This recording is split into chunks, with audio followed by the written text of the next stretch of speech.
Good evening and welcome to California Today. I'm Daniel Hall sitting in for Lang Jang. It's Thanksgiving Eve and here's a look at our top stories. A California appellate court upheld a ruling that school districts cannot set their own vaccine mandates. The parent organization that led the lawsuits says they will continue to advocate for personal belief exemptions and freedom of choice. The buzz surrounding Paul Pelosi's attack incident has died down, but the former lover of the man who allegedly attacked Paul is calling for more transparency in the case.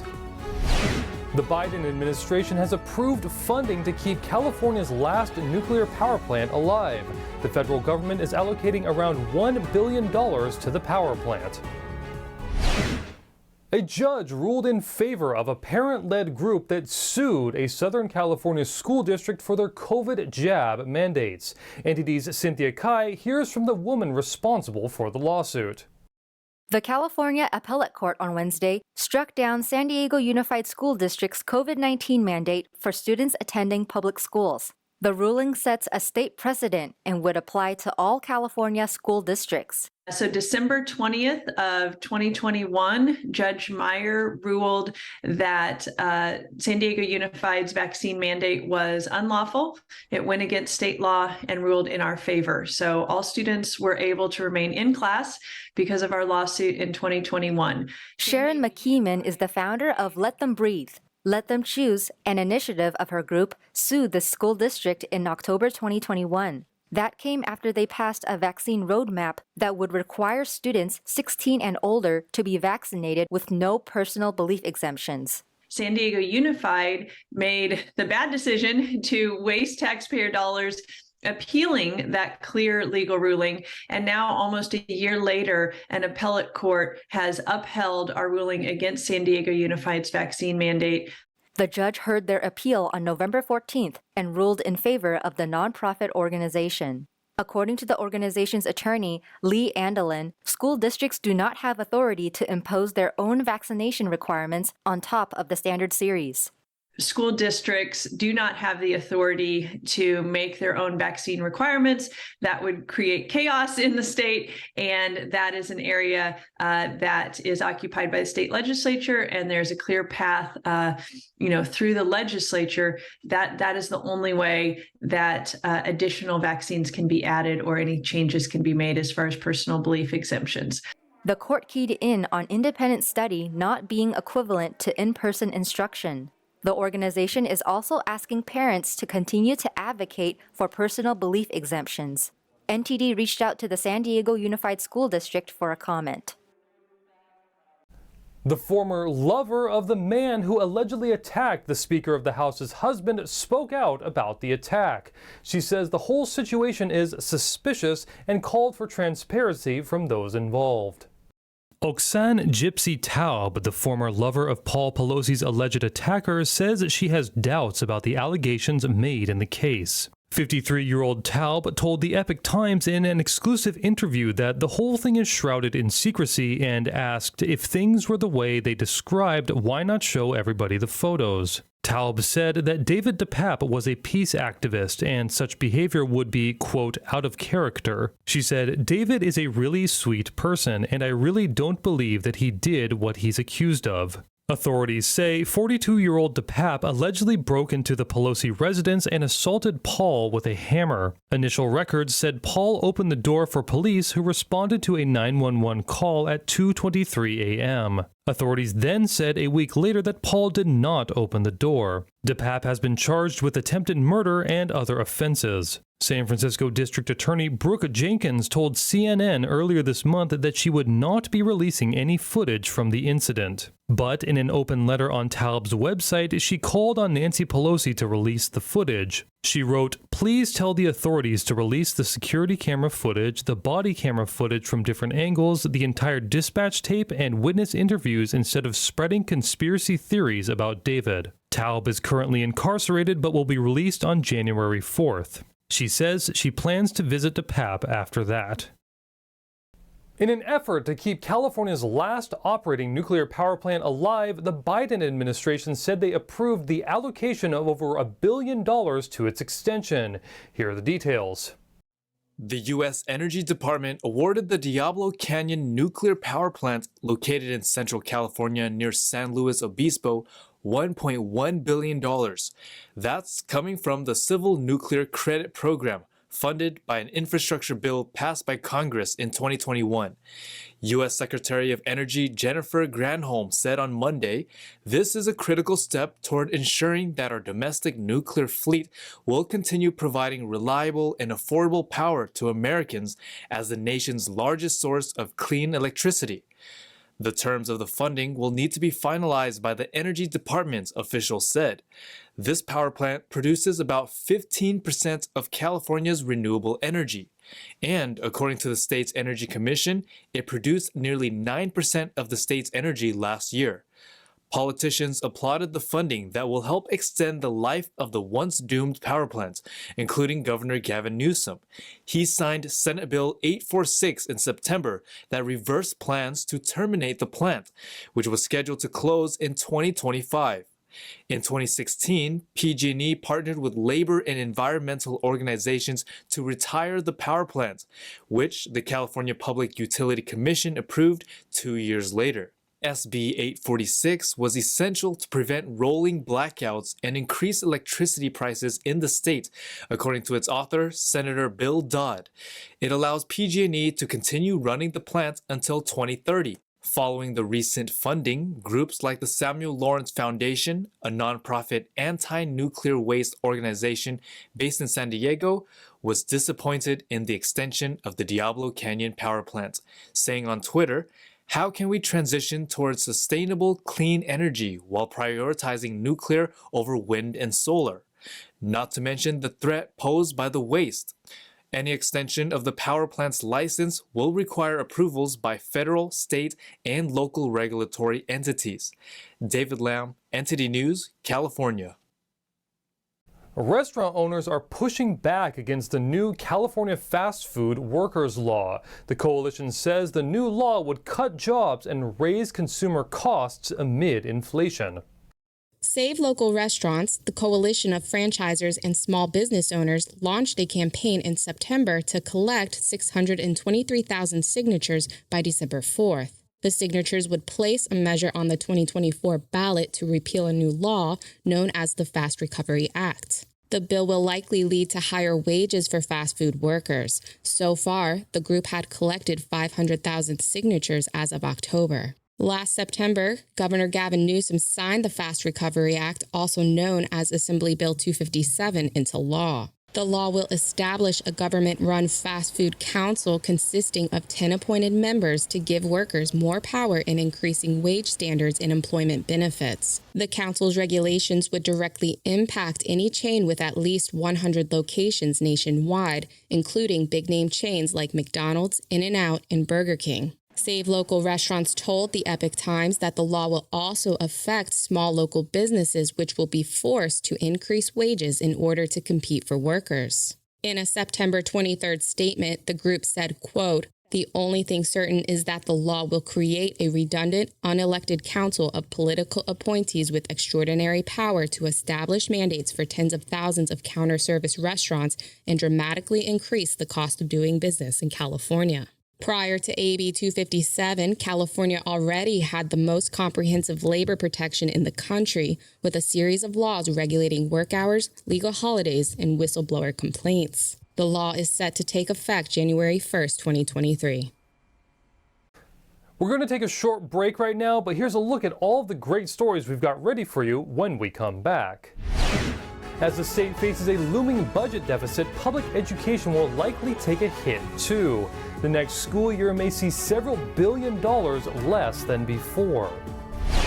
Speaking of schools, some California parents are expressing their ongoing frustration with public education. One parent talked about why she left the state to find better schooling for her child elsewhere. And Thanksgiving is tomorrow, so that means a lot of home cooking. For anyone wanting to give frying a turkey a shot, CAL FIRE has issued some safety tips to make sure no emergencies precede a feast.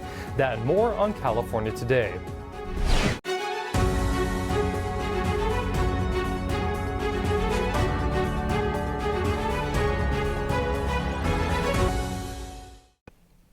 Welcome back to California Today. I'm Daniel Hall, sitting in for Lang Jiang.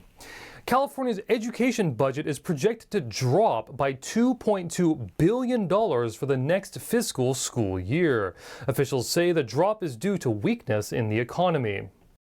According to the Legislative Analyst's Office, or LAO, California's education budget is predicted to drop by 2%. The predictions are a minimum guarantee calculated by the state each year for public education funds. These predictions typically provide the basis for the state's budget planning, which is formally adopted by Governor Gavin Newsom in the summer.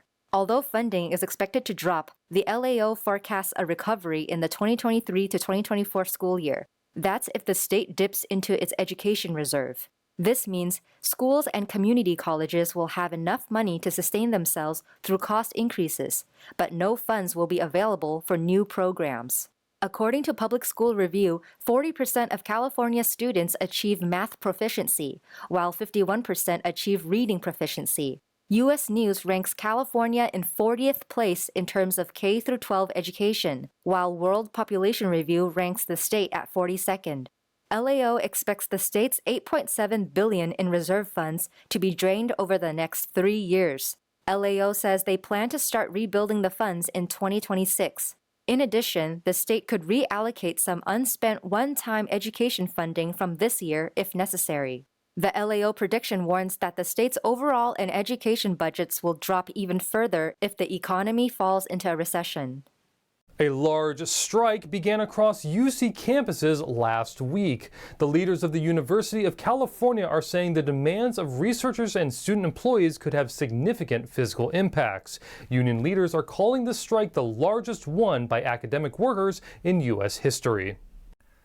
Last week, 48,000 researchers and student employees launched a strike across all 10 University of California, or UC campuses.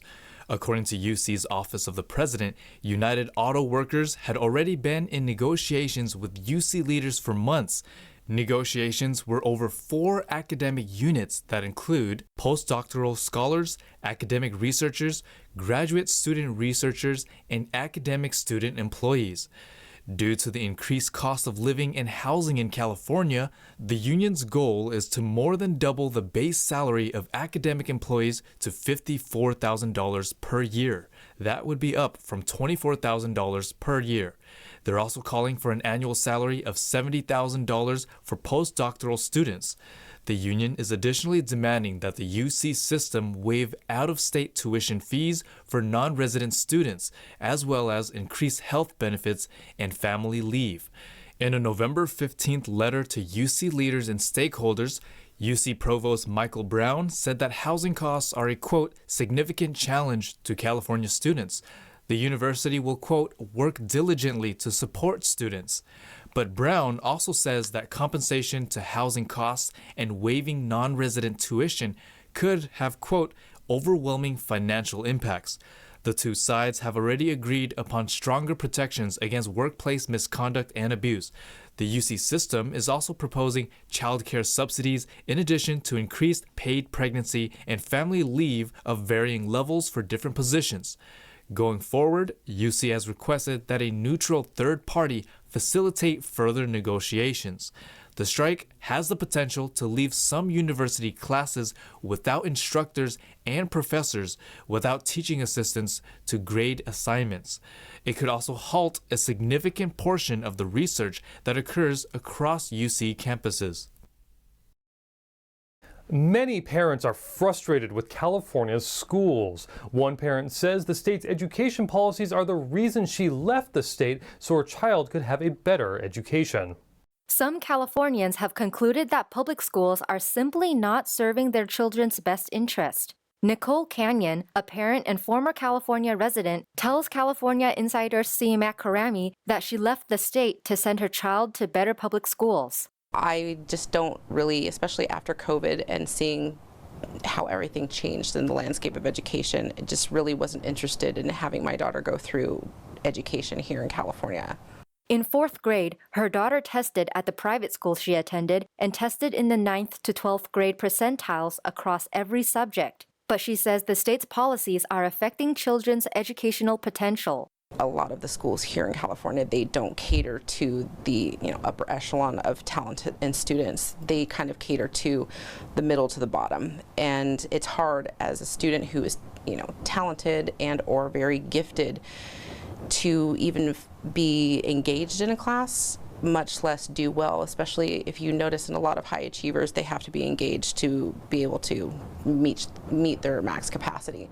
Canyon noticed a big difference between her daughter's Common Core education compared to her own education years ago. All the answers were right on her math, but she would fail the test because she didn't show work. Well, if you learn through, let's just say it's a multiplication, and you learn from memorization, you know that 5 times 5 is 25, and you could just put 25. But they want you to draw blocks and pictures to show how 5 times 5 equals 25. I don't understand how that's relevant. There was also no differentiation between doing the schoolwork and completing them correctly. Canyon also says grading seemed subjective. Well, in public school, it was you can either not do it, and if you do it, there's no value assigned to any of it. So you could be wrong on everything and not learning, but you still did it, so you get full credit. Well, how do you know what you're learning if you're not realizing that there's a difference between there's a right answer and a wrong answer? She added that, though it may not do good things for children's confidence right now, it's hurting kids in the long run.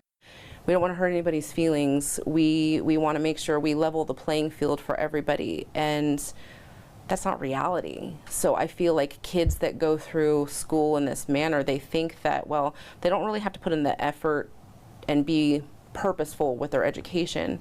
As long as they're just there and they're showing up, they get credit. But what happens when they have to vie for a job? What happens when they want something really bad in life and they don't know how to follow through to get it? And then we have these generations here now that are struggling with depression and all of these different mental issues. And it's like, well, how are you set up to absorb reality? Canyon says many things in society now are catering to emotions and feelings, but it doesn't take the facts into consideration. She says free-range education with no standards does not encourage the younger generation to try hard and succeed in real life. To watch the full program, find California Insider on YouTube or Epic TV on the Epic Times website. Tomorrow is Thanksgiving, and CAL FIRE has some fire safety tips, such as what to avoid when frying a turkey. Let's take a look at how to stay safe while preparing dinner for the family.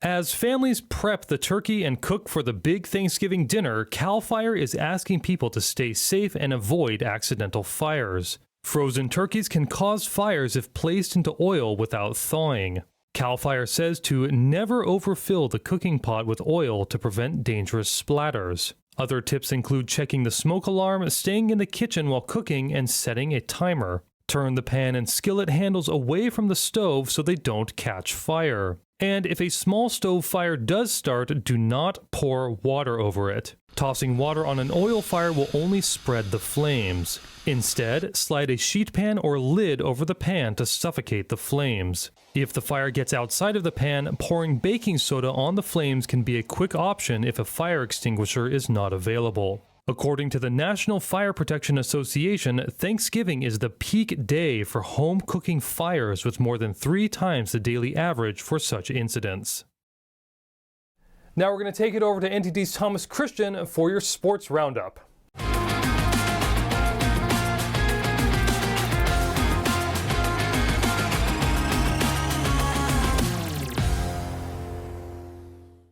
I'm Thomas Christian, giving you the California Today Sports Roundup. Rams quarterback Matthew Stafford has not been placed in the NFL's concussion protocol as of yet. The QB was pulled from LA's matchup Sunday against the New Orleans Saints. He underwent additional testing on Monday, but no update in his status had been made in the following days. Currently, Stafford is listed as, quote, questionable for Sunday's game. Right now, it is unclear if LA will enter him into the protocols now in the middle of the week, especially as a date with Patrick Mahomes and the Kansas City Chiefs approaches on Sunday. If Stafford is downgraded to out before the game, the Rams quarterback situation would be in total flux. Backup signal caller John Wolford was inactive last week with a neck injury and is also listed as questionable, but coach Sean McVay stated Monday that Wolford was, quote, trending in the right direction. direction.